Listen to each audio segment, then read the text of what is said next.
introduce ourselves. I'm Cynthia but call me Cindy unless you can't make the switch because you've always called me Cynthia. And this is I'm Betty. Betty Longhi. Betty Longhi. We're going to have a little alternating dog and pony show. She's on first. Okay. She has the microphone. Yep, So, I do. Okay. go. All right. So, well, what we're going to be showing here is 2 exercises that are from the book that Cynthia and I are writing that's called Shelf Forming for Jewelers and Metalsmiths, Creative Paths to Forms. So what we did do is we brought a whole group of what are the examples from the exercises that are going to be included in the book. And the reason we brought all this is because a lot of people have a very narrow view of what shelf forming is. They think it's what Michael Good does, which is simply anticlasting. Well, shelf forming was actually developed by Heikki Sapa, who was the one that came up with the idea of using the processes that make the anticlastic form. But there's another form that's also in shelf forming that's called a synclast that a lot of people aren't very aware of, that I've used a tremendous amount in my work. And so what you're seeing on that table is a group of pieces that are made from either just anticlasting or just synclasting or transitions from one to another. And so we hope to just kind of open your brains to what's potential in shelf forming, even though what you're going to see today is just a very small sliver of it.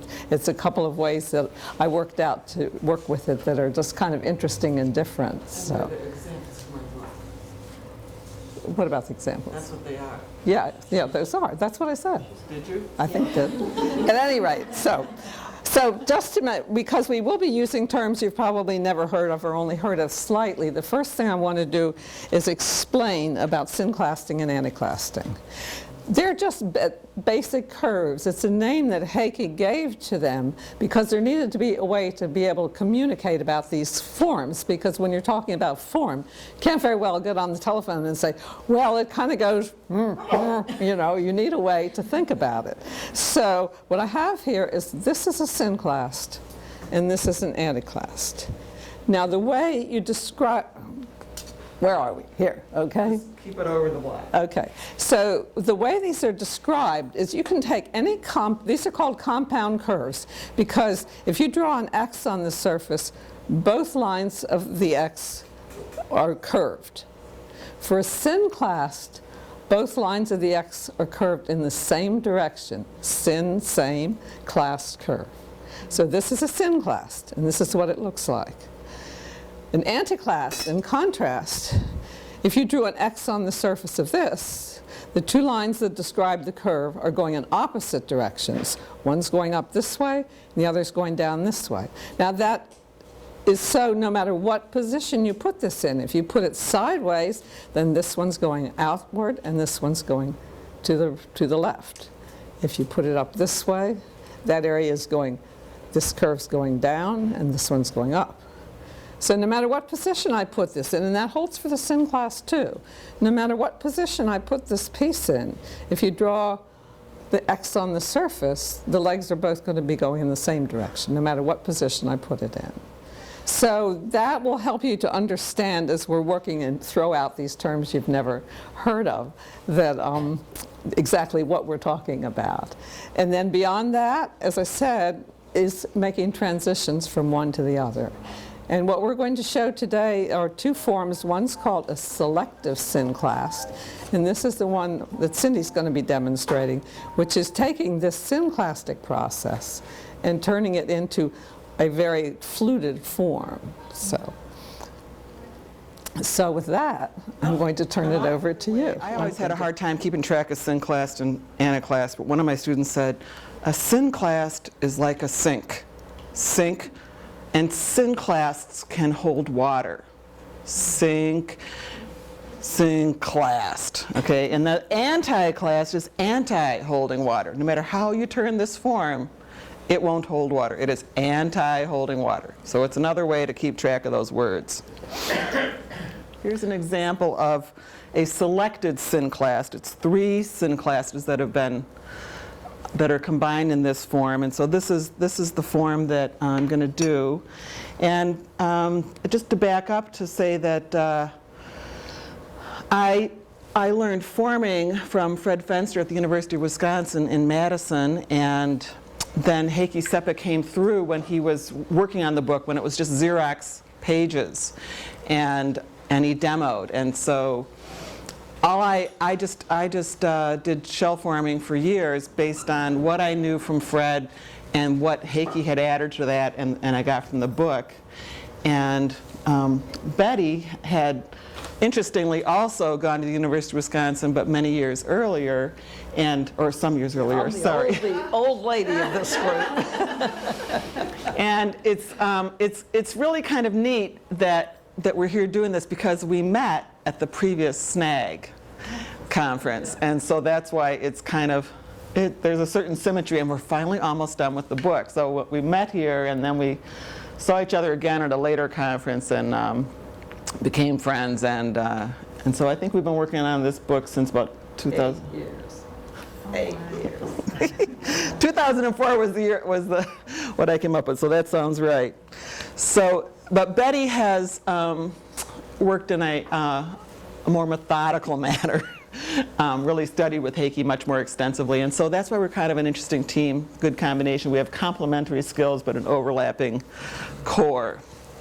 So the first thing I'm going to do is make a depression to synclast into. And we're going to work, a lot of people form in a big stump in their room, in their studio. And oh, these are my hammers, okay. When you turn the table, that's everything. Yeah. The thing is that if you have a depression that fits your hammer exactly, then it really forms efficiently, as opposed to if you're, you can form in a larger depression, but then it's not going to work as efficiently. Or you can form in, some people will form into a sandbag, but again, it doesn't push back as well. If you make a matching depression, then it really pushes back. So I'm going to make a depression.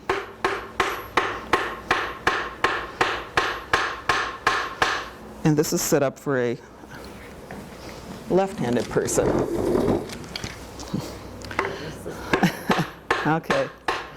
So I want to talk a few things about hammering, because we've been analyzing how to hammer since we've been writing a book about hammering.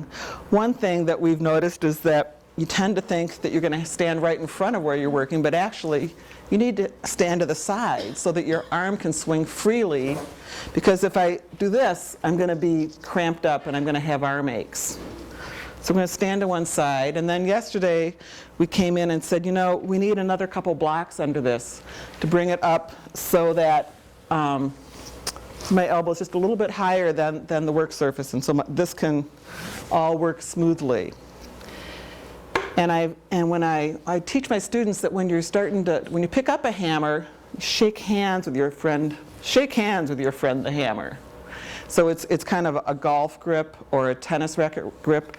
You don't want to grab it with a fist, and you want to avoid putting out your thumb or a forefinger, which do give you better control, but if you hammer a long time like that, if you do this, you can feel the tendon here stiffen up, and that's another way that people will get tendinitis, right, is if they hammer like this. So what you want, if possible, is to get comfortable with this loose grip. And so what I teach is that I hand out a mallet to everybody in the room, and then everybody practices shaking hands with their hammer. I hand it to them like this, so they have to shake hands with it. And then I have everybody just practice letting it bounce. And it's loose in the grip. The more you grip it like this is all tense and tight. So the more loosely you grip it, the more you let go, the more accurately you hit. It's counterintuitive. But if you just let the hammer do its thing, it will hit the same place every time. Whereas if you try to hit that place, the more you try to control it, the more difficult it is. It's like a lot of things, like children or something. The more you let them go.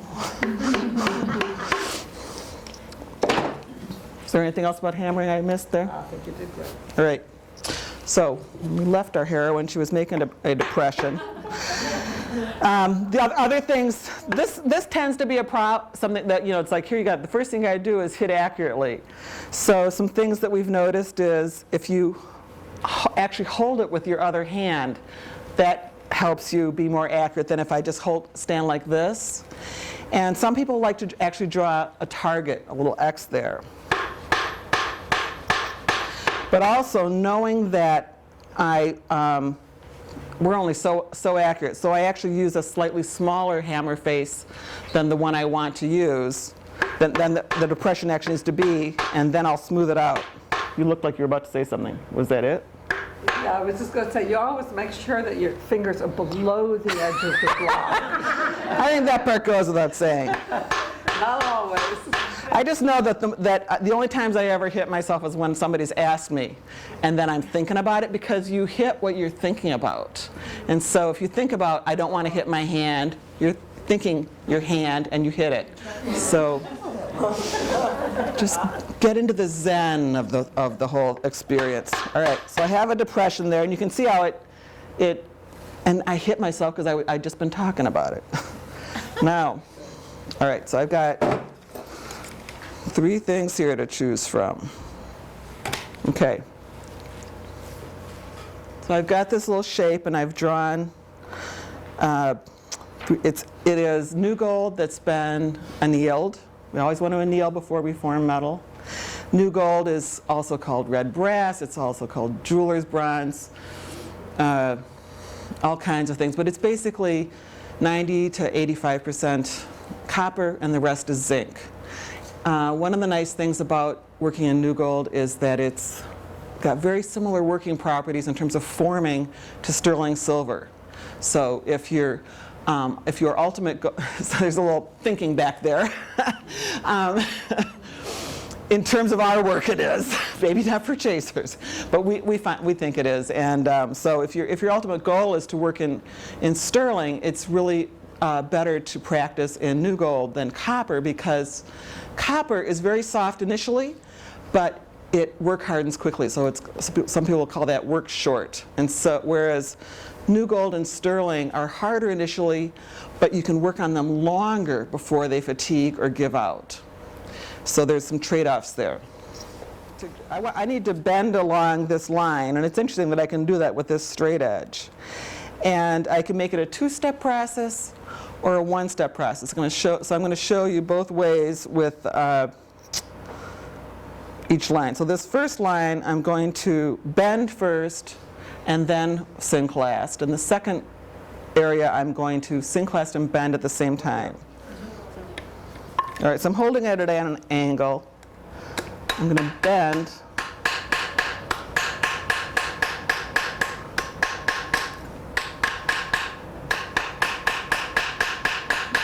On that line.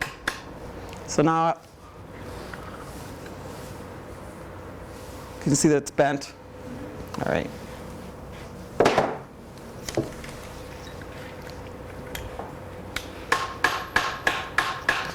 So now, here I'm hammering.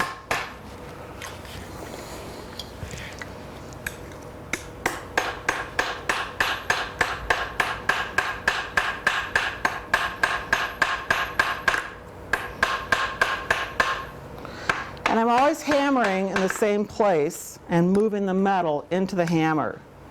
So I've just begun synclasting there.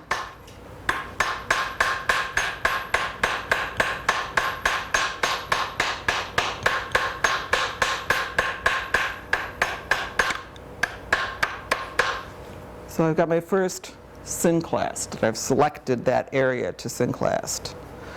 So now if I'm going to do my second area, I'm going to do this one. I'm going to bend and form at the same time by holding at the angle and using the synclastic hammer rather than the mallet.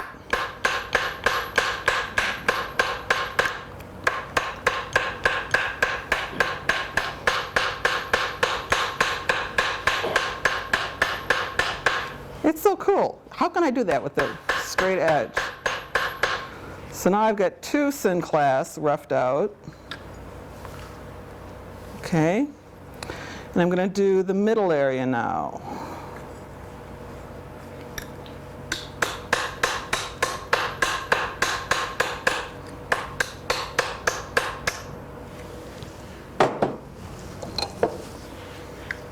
Notice when she changes to the space to a narrow space, then she has to use the different hammer face.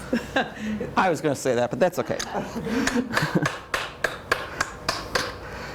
We talk about how this is like having a second marriage.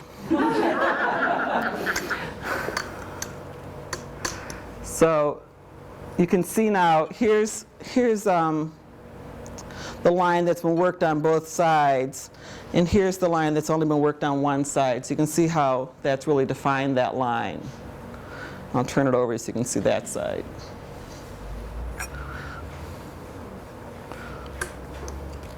So without hammering, the metal is just kind of folding, going straight across here, but I'm going to convince it to do what I want it to do.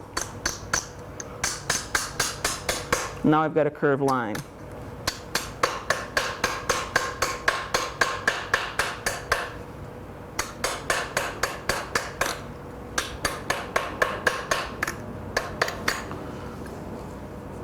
So now I've defined those two lines, and I'm going to, so the hard part's done. Now it's a matter of tuning up the form.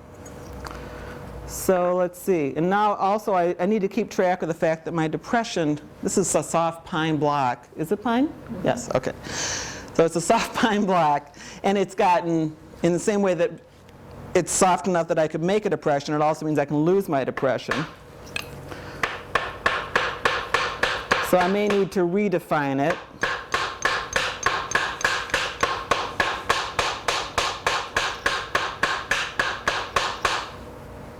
Okay.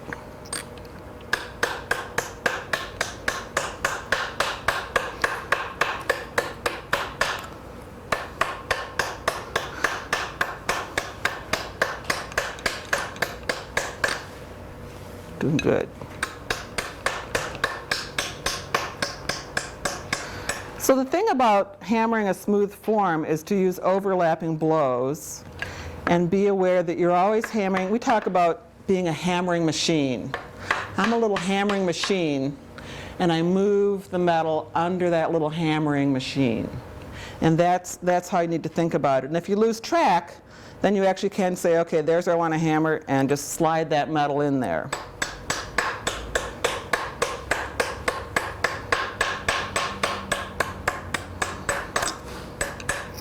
So here, I want to push this line out a little more, and I'm going to actually, I'm pushing back with the hammer, and it's really very much like pinching clay. And this is when we realize, when people talk about the plasticity of the metal, you say, wow, it really is. So now I'm just going to go in and tune up the lines and define things a little more by, I'm using a smaller hammer face and pushing back, really emphasizing it. So this is all in the optional personal aesthetics arena. How defined you want it, how crisp you want it.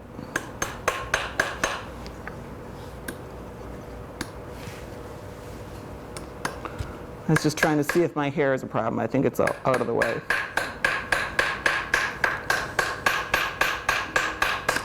So another thing to keep in mind is I noticed that for control, I choked up on the hammer a little bit. I still have that same loose grip, but it gave me more control than when I was back here. When I want more power, I want to make a depression,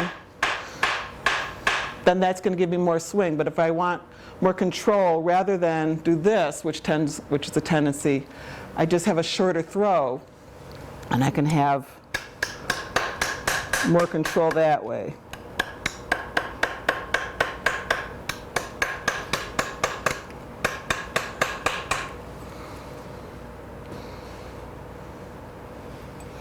Okay, so things are pretty defined. I'm going to smooth up these thin clasts, and then I'll see whether I need to come in from this side on those.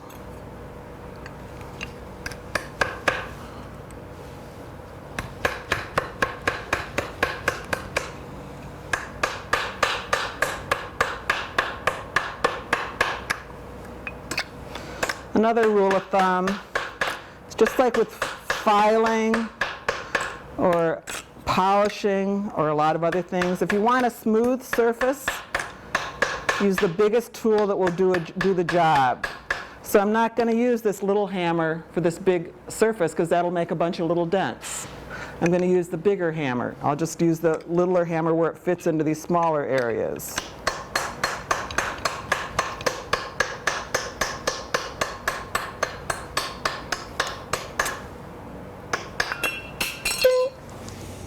Thank you.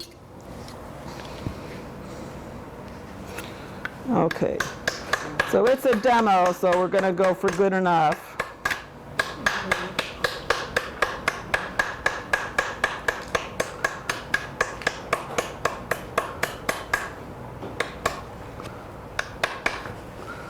So I'm going to call that pretty good, and I want to walk you through the whole thing though. So if I wanted these more defined, I actually probably would say, that's great, why get any marks from this side? But if I wanted to, I could use our favorite ultimate synclastic, ultimate spiculum hammer, and I could go in and deepen it, and it's surprising how the hammer actually guides itself down in there because it doesn't want to hit here. If I would have a firm grip, then I would accidentally hit. But if I have that loose grip, it will naturally slide down in there. So that shows how relaxed and loose I am. Okay. And then the last thing,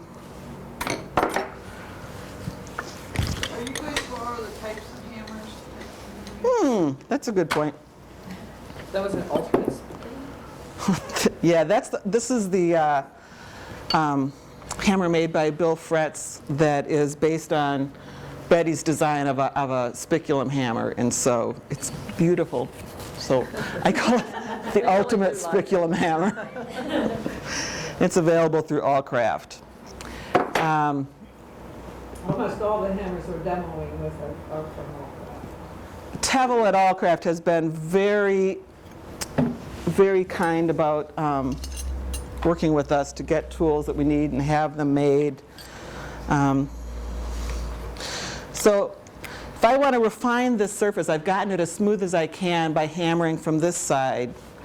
I usually will bouge it over a stake, and the best stake is usually the hammer that it was formed over. So I'll pick the largest one that I can that fits in my hand.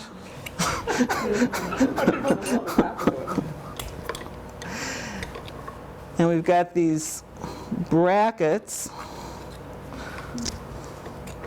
so that you don't have to put marks into your handle, and also they keep it from tipping so much. And now I have a stake for bouging over. And one of the wonderful things about shell forming is that we're usually using one resilient tool, either a plastic or wood tool, and one steel tool.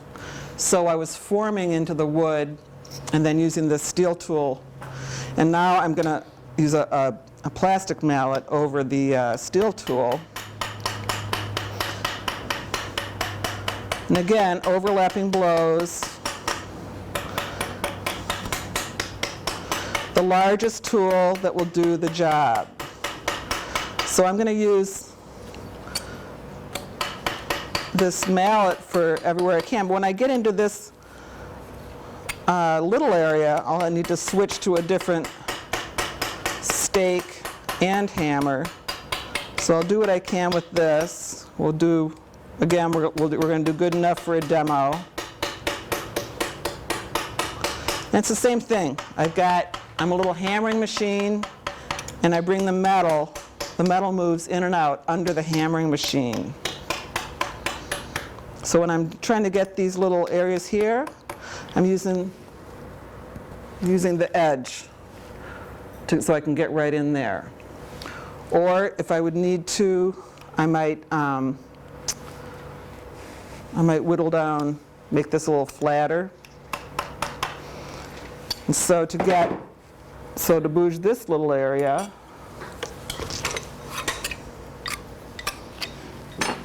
How do you spell bouge? B-O-U-G-E. It's French for to push. So bouging is the intermediary step between forming and planishing. Planishing will be the final fine-tuning of the form. And typically classically a planished surface is with a small flat-faced hammer. And that's that hammered finish that when we say hammered finish, that's all the little round marks that we think of. But we don't tend to need those with shell forming because they're usually with traditional rays in there to get out all the marks of working steel on steel. And these, there's not really any hammer marks here because it wasn't steel on steel. There was a question. Can you show us the hammer holding? The hammer holding gizmo. Oh, okay. Doesn't have to be high tech. Yeah. So if I want to bouge this little area, I'm going to pick up the hammers and try to find one that fits. And that one's pretty good. So I'm just going to do that real fast, and then we're going to turn it over because time flies. Oh, yeah. Well, you want that end up. Yeah, thank you. That's why it's nice to have two of us.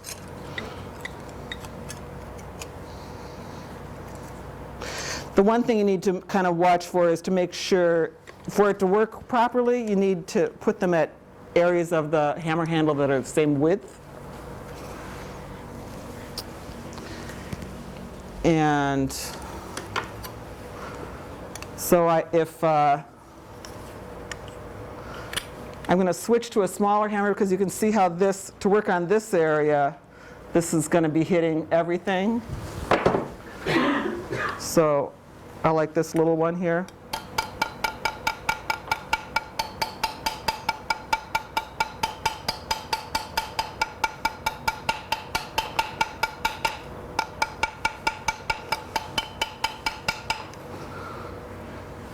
I think that's a wrap. Okay.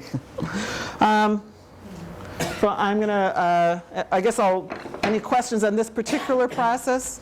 Yeah. So you use the white is a nylon pad, and then what is the clear? I think it's Lexan, but that's just a guess. Someone gave me that. This one's probably Delrin. That's a Delrin, yes. Yeah. That's a Delrin. Yeah. That's Tevel has that. What do you call- What do you call your metal hammers? Again, they're not planishing, they're Oh. not embossing. So These, what are they? okay, these are synclastic hammers. They have synclastic surfaces. And they're named that. If you look in the catalogs, they might be called raising hammers or forming hammers. It's really frustrating to me when I look in catalogs and see all the names that they're called because they're not very helpful if you are trying to figure something out. Well, actually, if you were interested in ordering or something, except for this one, the set we're using is called, this is crazy. Just hold it. All right. The set we're using now is I've had specially ground with Tevel's help at the refinery or at the factory where they're made, and they're called the LH series. It's Longhi hammer series. So if you would contact Allcraft, you could tell them, well, I want the Longhi hammer series, and at the end I'll show you what the whole series is. All righty. I think what I want, the other thing I just wanted to say was to point out that if you're hammering into a depression, you're going to want a synclastic hammer, but if you're hammering on the outside of a synclast, then you're going to want a flat hammer, or if I was going into a valley, then you would want a straight hammer. So kind of the same way that you choose a file to fit the curves, you choose the hammer face to fit the curves. Okay. Okay, you did great. Right in the allotted time we figured out. It's kind of interesting having two people give demos at when we have what for this kind of work is a kind of limited amount of time. So I get my box up. So what I'm going to show you is something I started playing with years ago, and I called it the ruffle. But since we've been trying to go to names that didn't relate to specific objects or images, we now call them undulations. So this is kind of the type of work that I'm going to be demonstrating. I'm going to do it on a slightly different piece. So, but what it is it's a way that the block, that's right. What it is it's a way to take and move the metal in a very three-dimensional way without having to use pitch or chasing tools or anything, just using hammers. And I do it primarily in a wood block that I make myself that's just two grooves in the top of a 2x4. And I like the soft pine because although they don't last a long time, they're resilient, and therefore the hammer, when the hammer goes into it, it just kind of gives a little bit, and it makes the forms become much more fluid than they would if it was some people like a maple block better because it lasts longer, and that's true. But for this particular process, I like the pine block. So, and what I use is just a series of cross-peen hammers initially. This is the one I'm going to start with. These are also the ones you use for anti-clasting, and I'll talk about that a little further as we get into it when I start putting anti-clastic surf areas in. So what I'm going to do, the whole process is kind of related to selective work hardening. When you hammer one area and not hammer another, then that hammered area is a little harder, and it stays, the form that you put in stays when even if you hammer next to it from the opposite direction. So that'll make a little more sense as we start. So what I'm doing here is I have a narrow V and I have a wide V. And I put the metal over the V. I'm not following the shape of the V. I'm simply using it as a way to create an air pocket underneath the metal so that when I hit with the hammer, the metal at that point where it's being hit will go down into the air pocket, but none of the metal on either side will. So, and what's amazing is I can take this straight groove and I can take this straight cross section of a hammer and I can make a curved line by just slowly following along the line and moving the piece. What's important is to listen to the sound. If it, and I do push these back down because it's tendency you're going to fold it, it's going to come up like that. So what I do is I roll it back down.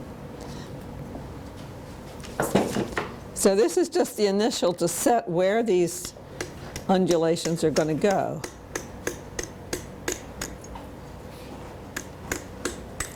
Now, if you've ever chased, it's very similar to chasing in the sense that what you want to do is you want to create the depression at one end, you're hammering in there, and then you sort of lap the hammer blows so that it,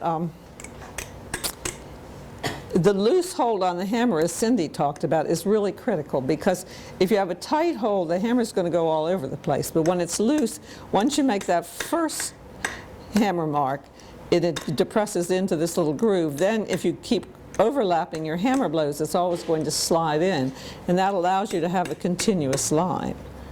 I'm really pushing the thing a little bit with that much of a curve in that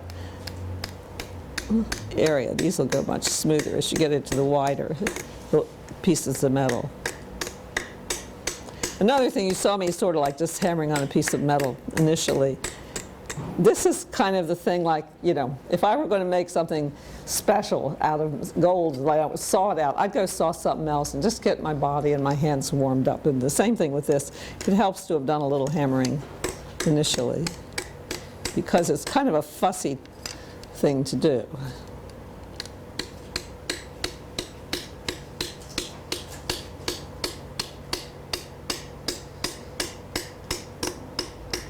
You really want to listen to the sound, because if the sound is hard and crisp, that tells you you're hitting on the wood, that you've gotten out of the groove.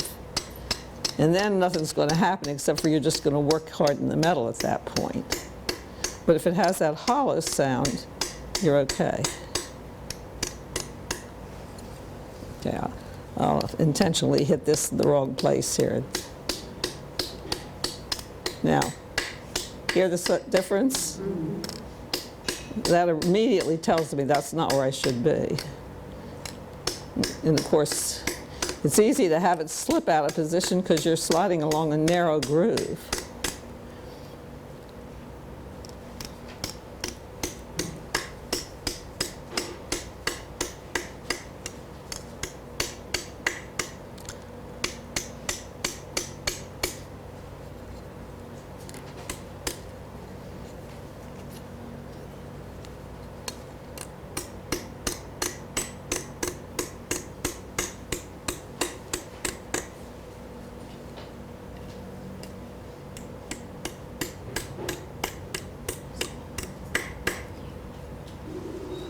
Okay, so this would be your first round. I've just hammered a little depression along each of those lines. So if you turn it over, you can see from the back side where the high spots are.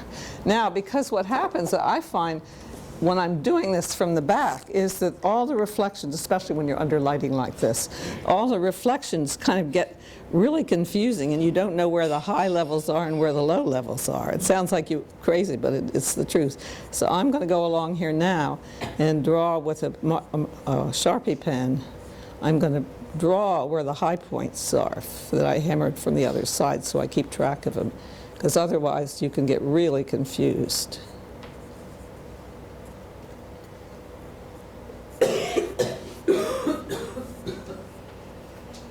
Whoop, that was more like there.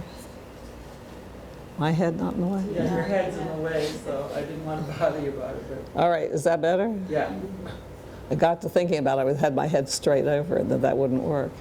So these are the lines from the opposite side? Yes, I'm just, where they have come through and made this little ridge, I'm just drawing a line on the ridge.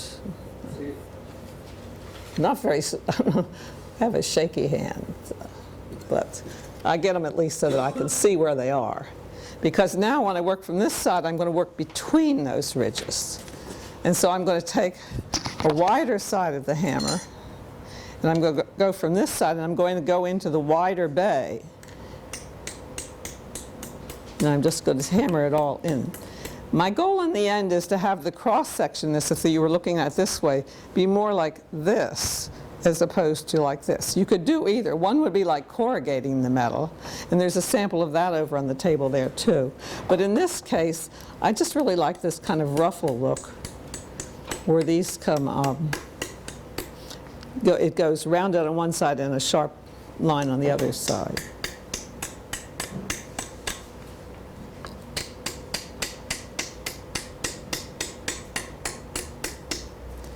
I'm just kind of pulling this down because, again, when I push the U of this, then the whole piece wants to U up.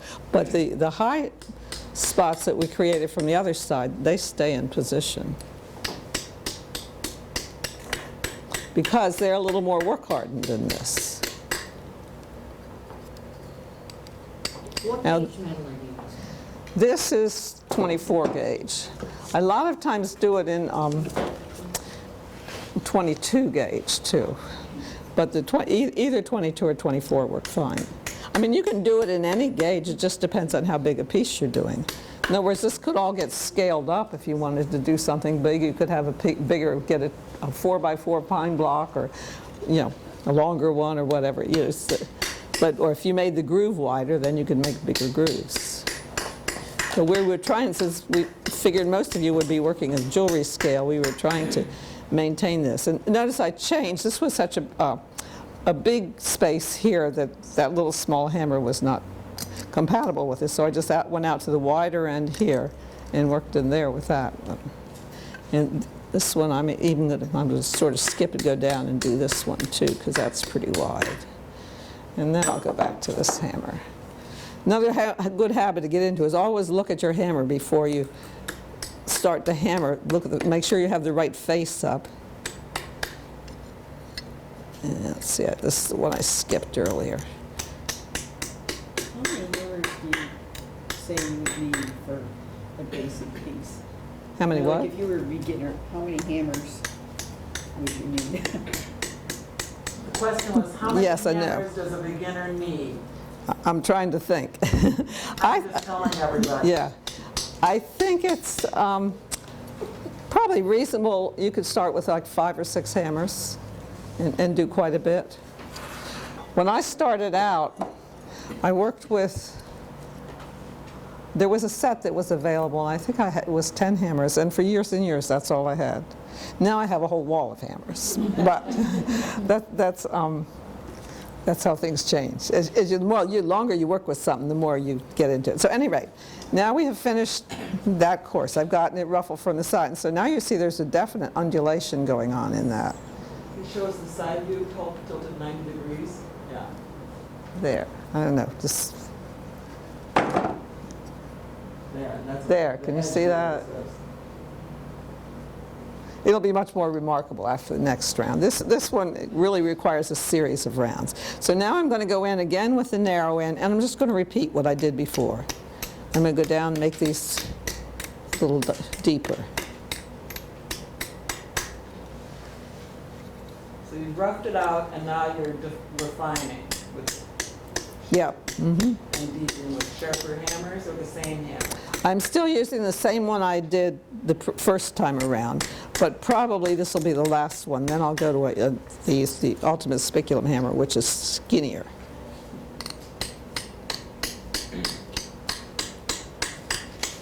Can you start with the ultimate spiculum hammer? No, I think it's better to start with this, although if you happen, like I have these tight little curves here, and at home I just didn't think to bring it. I have a little rivet hammer that I rounded the narrow end of, and that is not quite so long. That's only this long. So if you wanted to do more of a curve, then that would follow the curve better.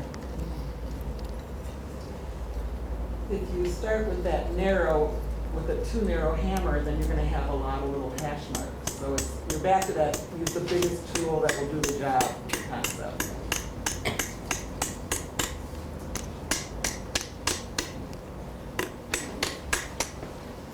You can hear that the sound on these is getting a little bit solid, more solid too. I mean, initially it's soft, but as I hit harder, and I have that pressure, it's going all the way to the bottom of this V now. Then you can use step to your head there. This is, It's a little low is the problem, and so you're, yeah, and I need to be close to see this. When you hammer, how high do you have to have? Whatever is comfortable for your body. The main thing is that when you're standing straight and you're hammering like this, you want your elbow above the surface of your hammer, of the place you're hammering. Not necessarily up above the surface of the vise, but above whatever you're hammering on. So, and it's okay to lean forward, except that it's bad on your back. It's not a good try idea. putting your head to one side rather than, yeah, how about that? Yeah, that's better. Okay, if that's working better to get my head out of the way, you know, we wouldn't want a fat head in the way. You're not a fat head. I just, see, and what I'm doing now is accentuating the curves more where the straight hammer was not making it quite so curved initially. I can fix it now.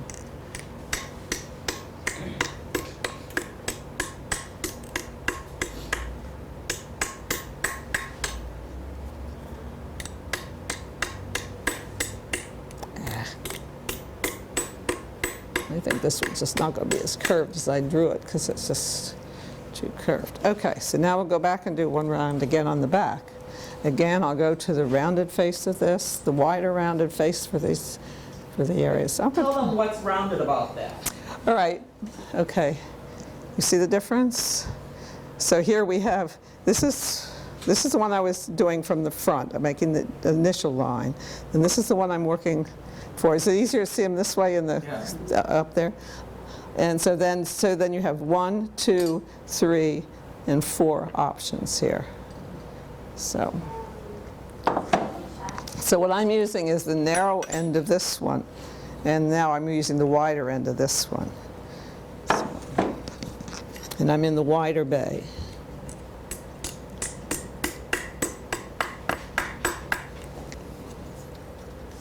And since it's a V, I can take it, turn this way,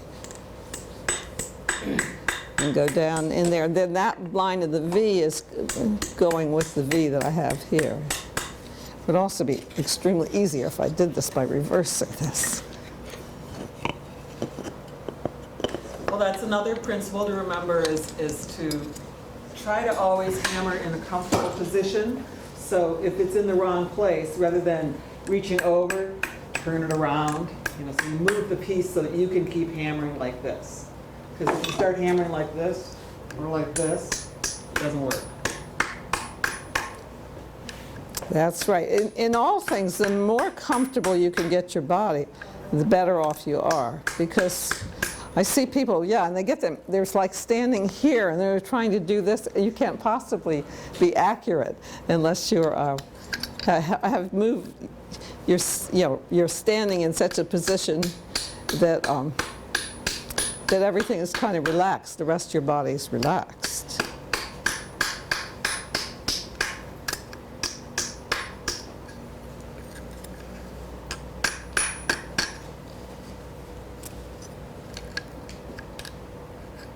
And what's happening now is by supporting it between these two edges of the depression, of the furrow, that prevents that metal from coming down. That holds it so that you can get in there and do that. Although then for that little space, that's the wrong hammer.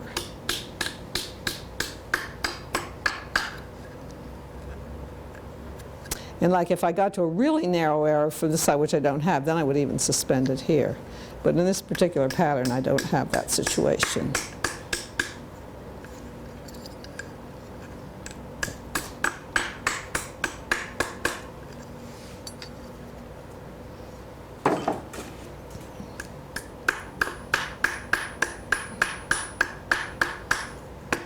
What am I doing on time? I'm going to move out.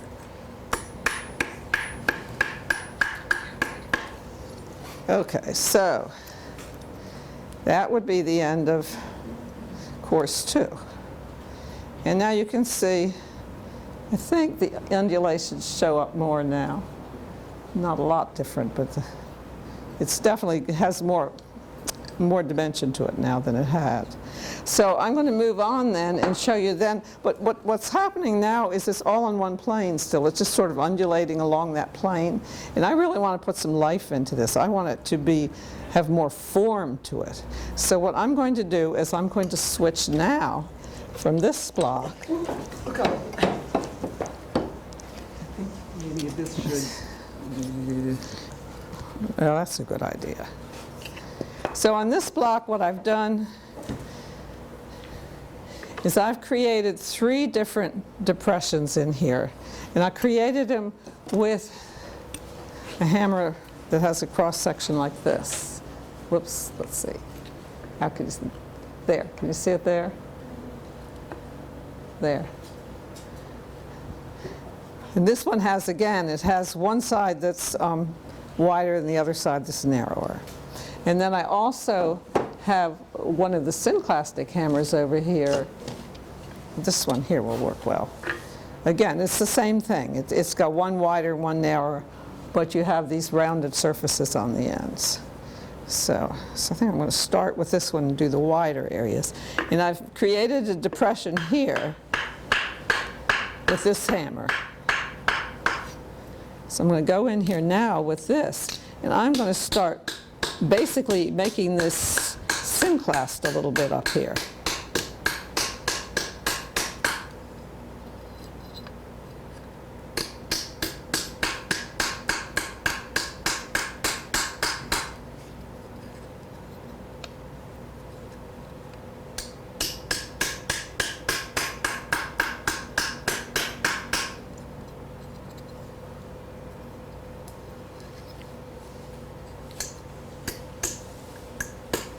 Just this one down in this area.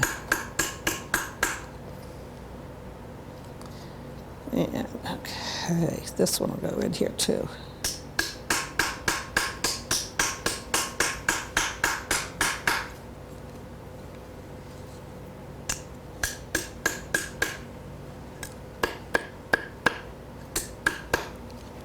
And then switch to this one, that rounded one, with into some of these narrower spaces here, like this one here.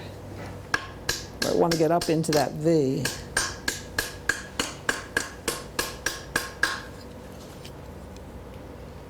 And here.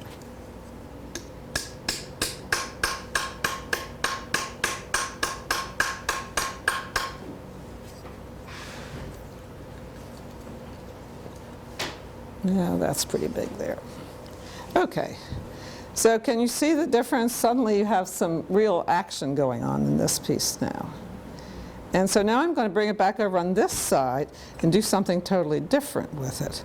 I'm going to put some anticlasting in it. I told you we'd talk a little bit about anticlasting.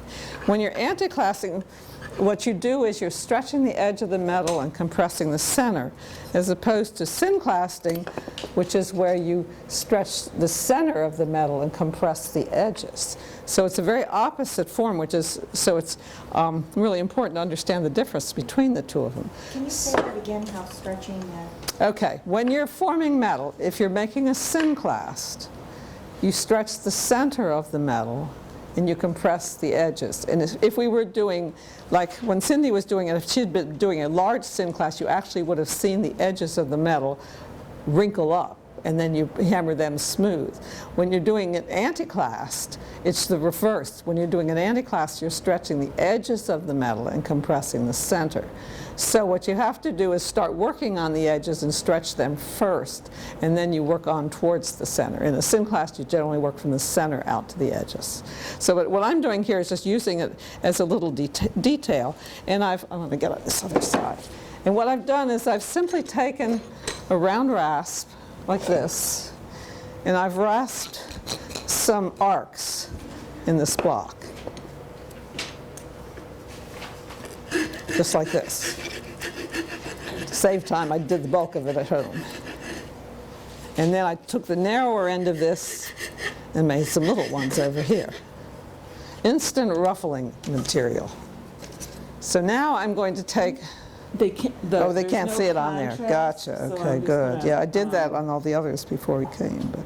So this is a whole new form that you're working on? This isn't, No, I'm just going to add some detail on this further life form. to this one. Yeah, I'm just adding further life to it.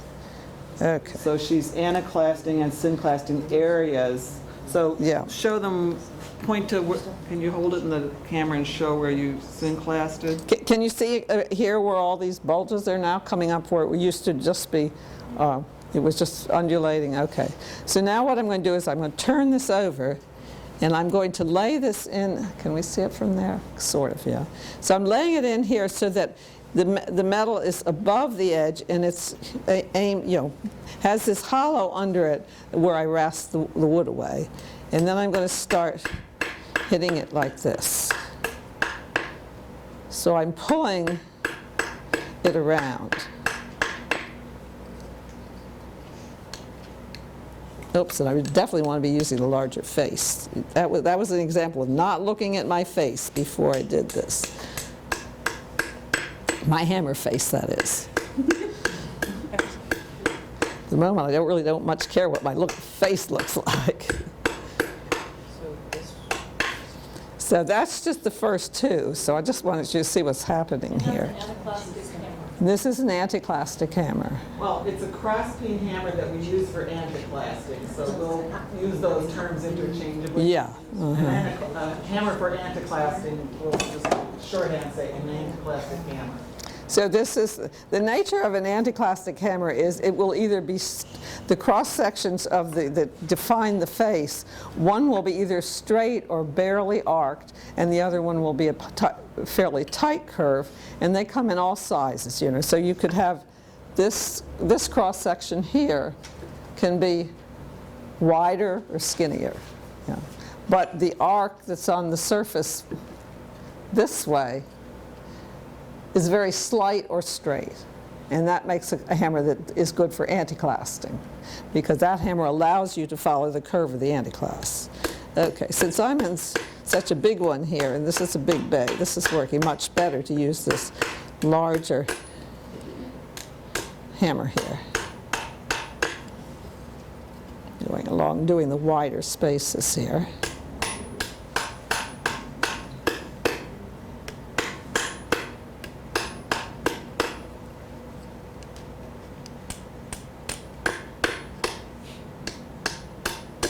Could also do this the reverse way, and just for the heck of it, I'm going to try it that way. Which would be, oops, I'm about done. Lay this in here and go down this way into this curve, which is actually I think it's working a little better for right now. And now it's getting too small.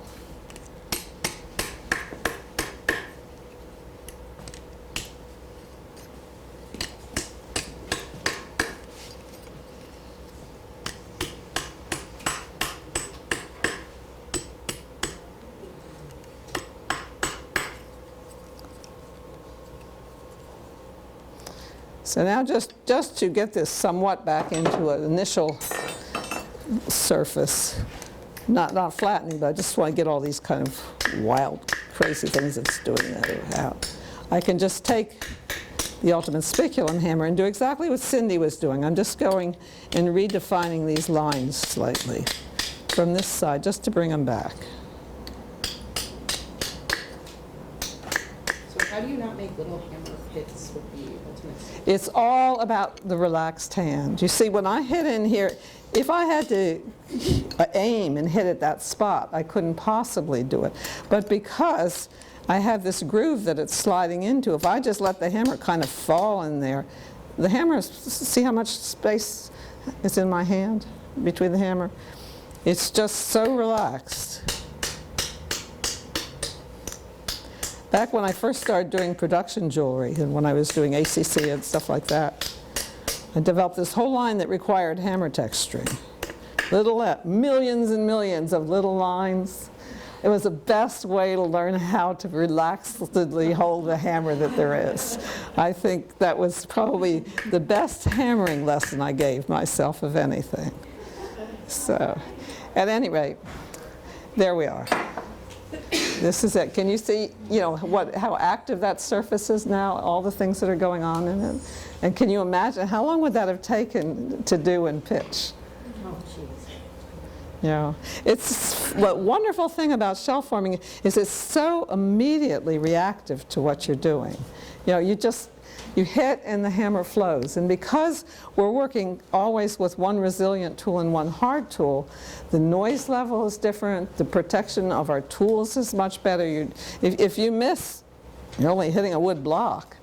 And if you, you don't get that loud rebound, and your metal doesn't get bruised and hurt either. So that all in all, is for working at a jewelry scale up to a sculpture scale, it's just a wonderful way to work with metal.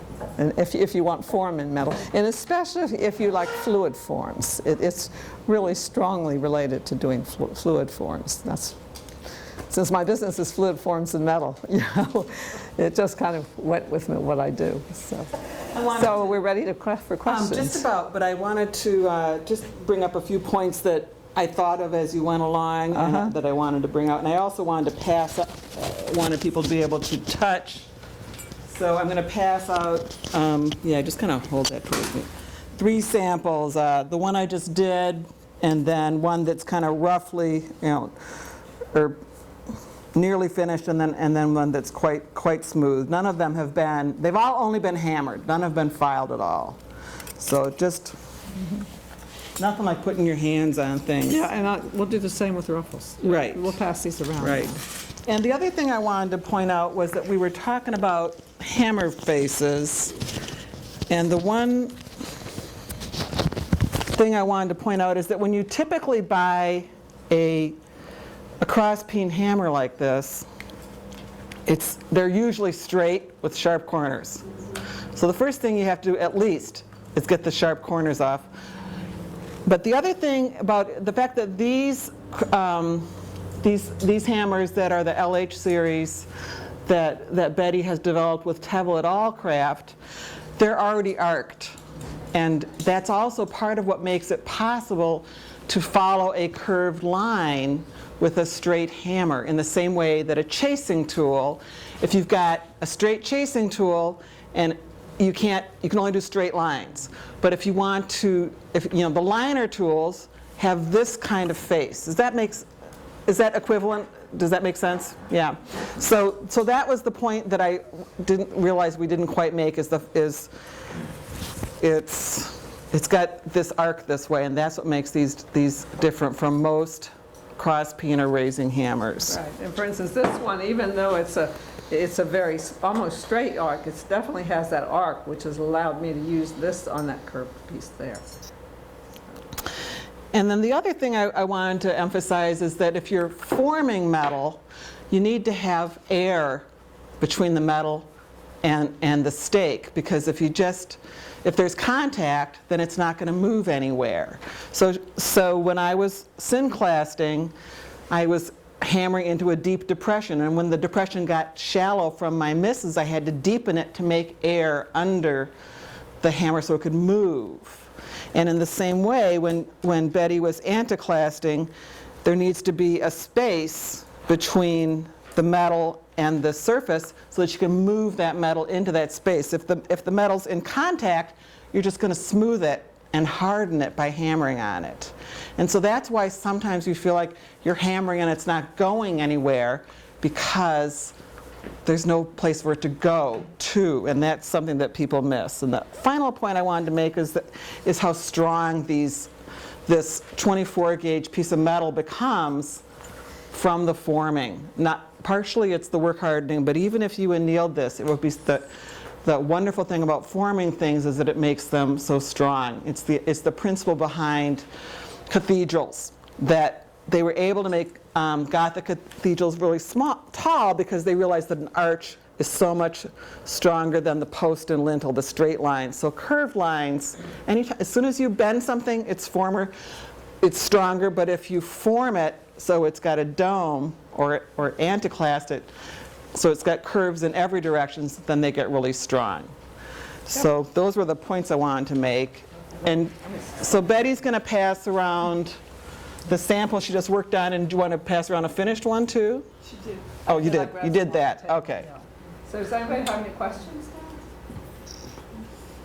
I have one, slightly related to like all the different colors. Do you only use new gold? now? No, actually there were two pieces over there that were niobium, 28 gauge niobium that we got from Bill Seelig. Is that what the color? The ones that had the very bright colors, yes. The question was, do we only use new gold?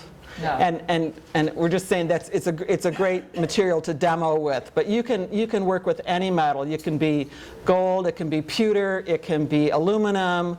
The reactive metals work.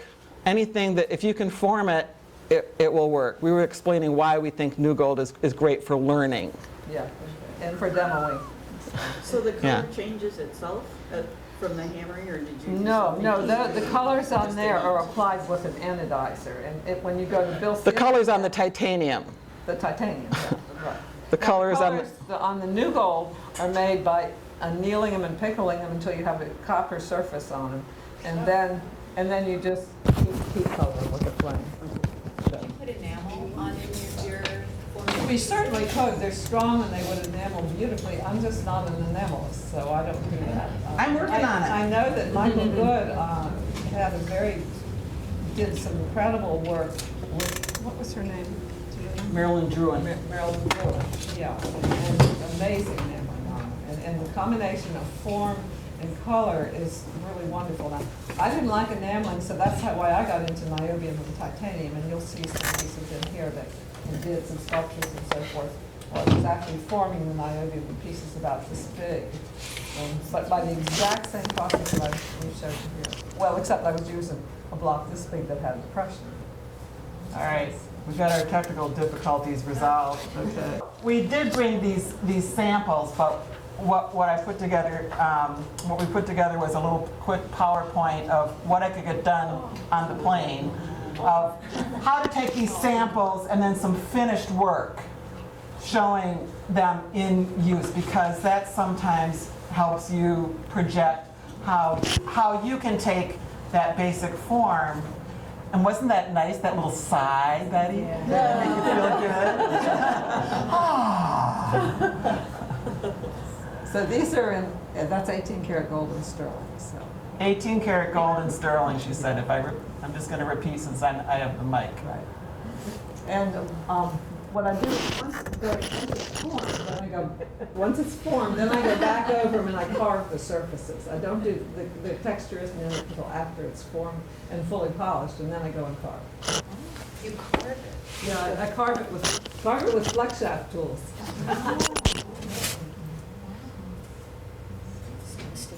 Come on, baby, there we So go. those were, yeah, these are. Oh, yeah, I think that was so the one on the right's really kind of in the wrong place. That's, the one on the right is a selective sin class, and the others are ruffle examples. Yeah. Hey, she's working on the plane. Having had a crazy week. You know, my son graduated, my mother was visiting, everything was happening. Here's a selective sin class. These are, this is an eternal light for the chapel in my synagogue. Each of those hands is life-size. So I photographed the hands of people in the synagogue and then etched them. And so I had a life-size etching of the hand and then sawed it out and then used the selective sin class process to get each finger and the parts of each finger. And then it's all collaged together to make this vessel that's like 18 by 18 by 18. The idea being it's, we're all warming our hands around God's light and reaching up to the heavens.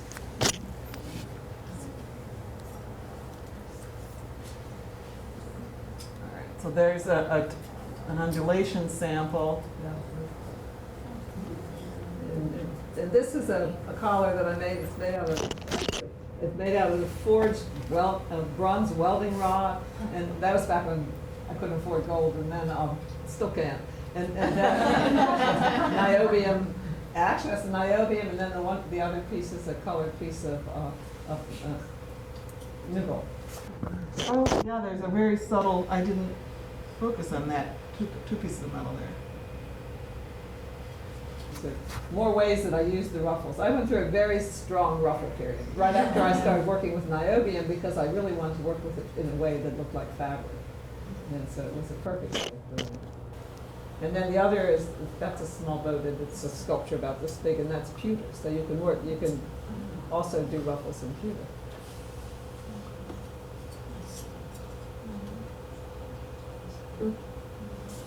So this is an argentium ring that's got gold granulation.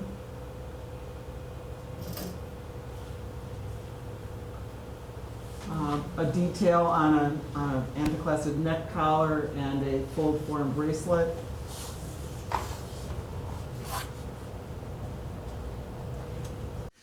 Got a series of slides that show our exercise sample, and then Let's just hold it. all right, yes.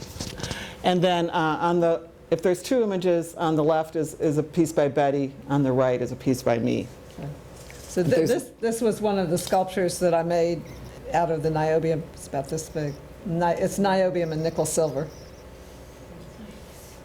And then the right is just a little brooch that was roller printed before forming. So another nice thing to realize is that because you're not working steel on steel, you can pre-text your metal, roller print it, engrave it, etch it, whatever, and you won't ruin that texture. Question?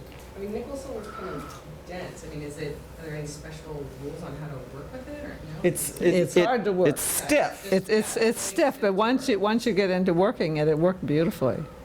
It really did. The same thing with brass. It's stiff, It just took but it long. still moves. Yeah. You just got to How did you get the red on the outside of that shell That's the heat coloring. Again, that's the new gold with clean copper surface, and then just heating it with a torch. But niobium. no, we just were able to get these wonderful torch colors. Yeah, all the samples are new gold. And we mostly use the torch color because the colors are beautiful, and I already have asthma, so I don't need any extra chemicals in the studio. Yeah.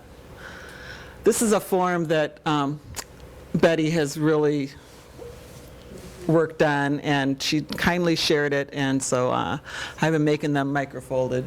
Right. I had wanted to do beads when beads became really in vogue, and so I started making beads, and I continue to make beads of all shapes and forms. And there's a grouping of them over on the table there, some of my samples. But Cindy did this amazing thing and took the corrugator and corrugated the metal and then made it into a bead, which was quite remarkable.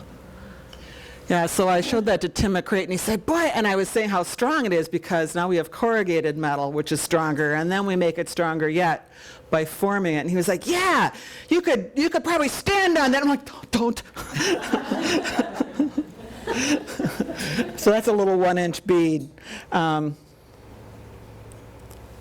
So then these are counter synclasts, 2 synclasts in opposing directions. This for me was one of the most influential things I did. When I had a grant, and when I was working on that was an NEA grant, and I just had synclassed half of a piece. I was trying to figure out what I wanted to make, and I synclassed half a piece and thought, well, now what am I going to do? I thought, well, I think I'll turn it over and synclass it from the other side, see what happens. And I got this great undulating wave-type form, which I use over and over and over in my jewelry, and ended up using in almost every piece of the sculptures for that grant show, of which that's one of the pieces.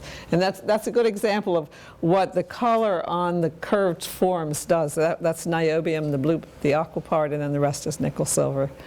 So, and these are tabletop sculpture size. And those pieces of mine are oil lamps that are kind of in this size range, so they're bi-shells that are, two pieces that are then fitted together. And so I just want to point out that this word countersynclast is something that was developed by Betty. So in the same way that Michael Good has really extended the work of Heikki Sepä, I feel that Betty has been really great at extending Heikki's work. I know he was really proud of her. Oh, thank you.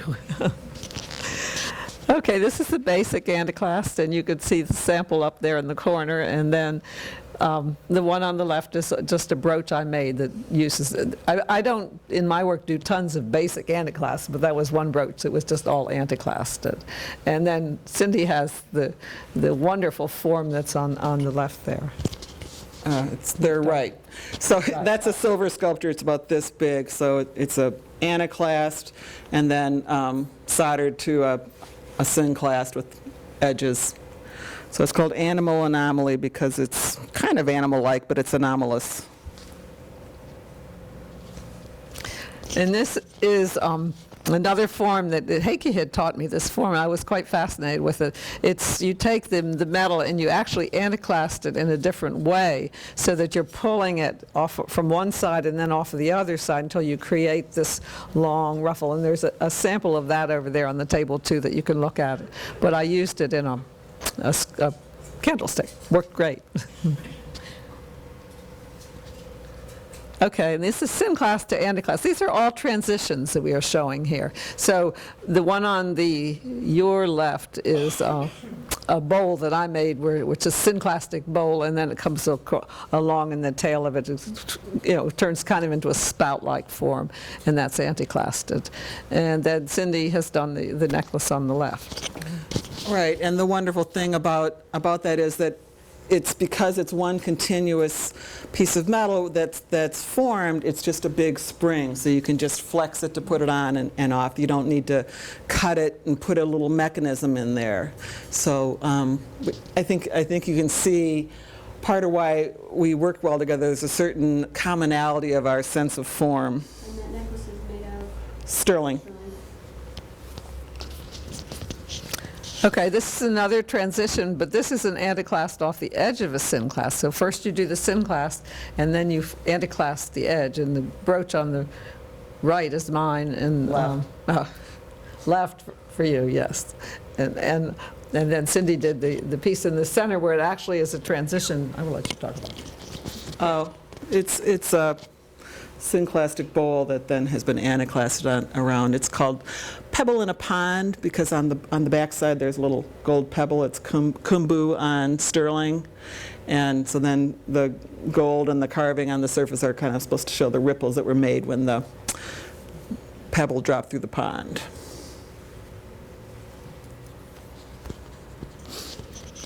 And these are, Yeah, we're doing good. So ask questions as they come up. right, yeah, just raise your hand. Fine on time. Okay, so these are just a classic straight spiculum the Heike developed. The qualifications of a straight spiculum is it's made as a long straight tube, a tapered tube or multi-shaped tube. But then any bending is put in after the spiculum is made and soldered. Then it can be bent into a round surface.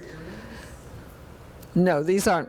No, these are kind of different. They're so. synclasted and coiled, but her earrings aren't enclosed in a Right, tube. yeah. And that's what makes it a spiculum. Right, yeah, spiculum is a tube. And so they're in contrast to what Michael Good does is an anticlastic spiculum. And in that case, it's called an open seam spiculum because you don't have to solder the tube, the seam, to make it curved, because the curve is put in before it's actually closed into a tube. So. Yeah, so the one on the right there is a neck piece that I did that's been gold plated, and then I carved through the gold plating to expose the silver. This was before any of the Koreans brought kombu to this country, so I was trying to figure out how I could get this gold and silver without such expense, so I was plating things and then carving through. And just to talk a little bit more, I think we didn't bring any of the open seam spiculums, and so yeah, so I did bring a couple of open seam spiculum samples and one finished piece I found in my jewelry box that I brought, so they're up here.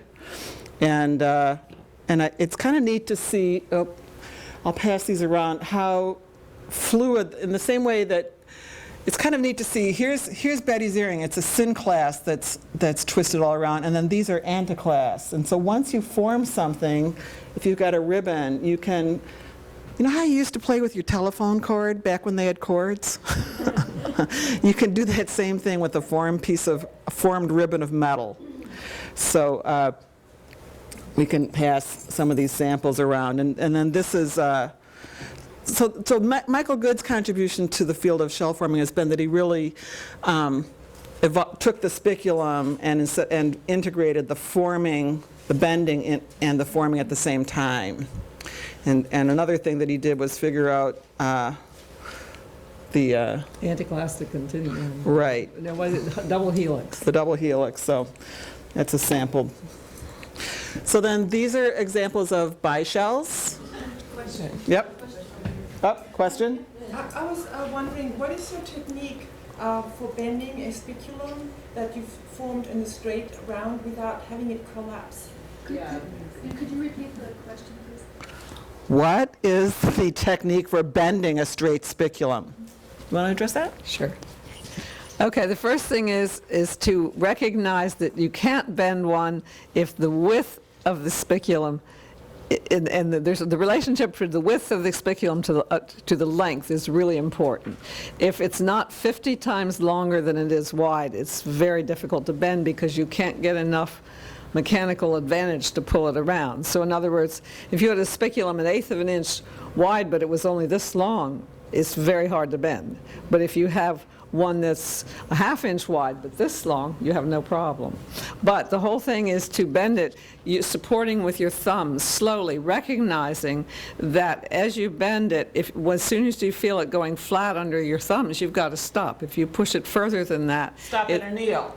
Stop and then kneel, yeah, but no, you have to stop and reorient it because if you keep going, it will kink. So in other words, the best thing to do, the theory is, as a spiculum, as you bring it around, the spiculum is going to go from round to oval in the axis that's this way to the bend. If the bend's going this way, this axis will become more oval. So it's best to start out... Cross section. The cross section, right. And so it's best to start out with an oval in the cross section that is perpendicular to the direction you're pushing, you're bending. That way it has to become round before it becomes oval in the opposite direction. And you do this by careful planishing. And then, of course, anneal every time you've bent a little bit, because the metal is having to stretch on the outside and compress on the inside, which is definitely not what it prefers to do. And so the more so it work hardens very quickly, much more than you'd realize. So basically, if you've got a long, skinny spiculum, it's pretty easy to bend. It's easier to form a straight spiculum. If it's going to be a long, skinny thing, then it may be easier to make it straight and bend it afterwards. If it's going to be big in cross-section, then you really need to do it as the open seam technique, where you're anticlasting and forming the spiculum at the same time. Yeah. And that's how you decide which way to do it. And the other thing is the relationship of the thickness of the metal also, because if you have like a 22 gauge spiculum, but it's this big around, there's no strength there. It's going to collapse. If it happens to be 14 gauge and it's this big, and if you've got the power, you could do it. But so when you get to a little small spiculum, even if it's really thin material like 26 gauge, if it's really tiny, it's that relationship to the size of it is going to What's the work. relationship you talked about, the numbers you gave at the beginning? 1 to 50. 1 to 15? And that's just because it has to be long enough to hang on and... The question was, what's the relationship between the length and the thickness? Okay. Yeah. Yeah. Okay. And then the seams on top? It depends. If you're doing a straight spiculum, the seam can be wherever you want it. It's usually best to put it on the side or the interior, not on the top, because the seam doesn't want to stretch as much so it's better to keep the seam in a neutral place. If you're doing an open seam spiculum, the seam is always going to be on the outside. Right, and so something that Betty and I have worked on developing is synclasted spiculum, so that the seam is on the inside. Right. So that'll be in the book. And so on that neck piece then, the seam is, facing you. It's on the top of that curve. Mm-hmm.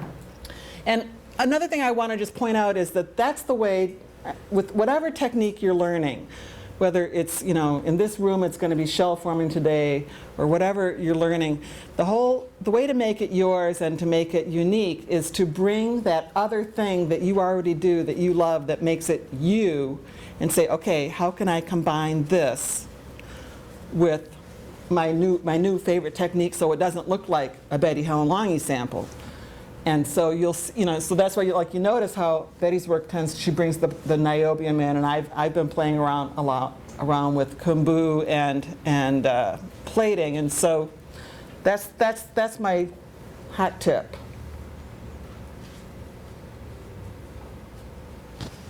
Okay, these pieces are bishells, and just to give you a very quick summary of what a bishell is, basically you take one form of metal and it creates one side of the bishell, and then you take another form that will fill the opening of the initial piece and do what's called decking. You attach that formed piece of metal to it so you have a hollow form. And it's excellent for making vessels or teapots or anything like that. So it gives a lot of strength. A bishell form is extremely strong. It just occurs to me that, did you talk about why Heike called it shell forming or shell structures? No, we didn't. I don't think we did, and so it's something to know because we, it's the one word where I think he kind of messed up on not having a word that referred to something else. But his idea was that at the time that he developed this, casting was big. Think back to the 60s and early 70s. Everybody was casting, all that lumpy cast stuff. And so it was really quite new for him to think of making hollow forms. And so he was thinking of that he's making the forms are the shell or the surface of the structures. So that is where that word comes from, which I think can be very confusing. Why do they call it shell forming? And we just feel that Well, actually, that wasn't the word he used. He actually used shell structures. Right. It was a shell structure system is what he called it. And over time, it just got turned into shell forming by the masses. I'm not quite sure when that started. Anyways, we like to honor Heike by continuing to call that word and keep teaching why that word is there. And so we're just going to wrap it up here with combining again, bring shell forming alive and into your own world by combining it with something else that you already love, such as fold forming. Do you want to say anything about that? No?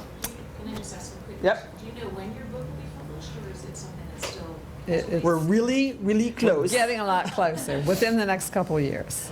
Well, I think we're within a few months of getting the final document to Tim McCrate, and then it takes him a year once that comes. So I would say a year and a half. Well, I said within the next 2 years, All that's right. pretty. I know, but I tell you, it's a marriage. Okay, a crescentiform is a form that Heike developed. The initial pattern is simply a circle. The pattern is you cut out a circle of metal and then cut a circle out of one side of it, and then you symclast up that whole crescent that you create, and then you do some other stuff to it and torque it in opposite directions. Torquing is a wonderful thing to play with when you start forming metal, because you can take a piece that's quite bland and just start twisting it once it's formed, and it'll become this marvelous form. So that's a good example of that. So the one on the left is where I've used it, and is a pin with it that went into a base, and the one on the right is a sample form. Yeah, that's our sample. And And we did it.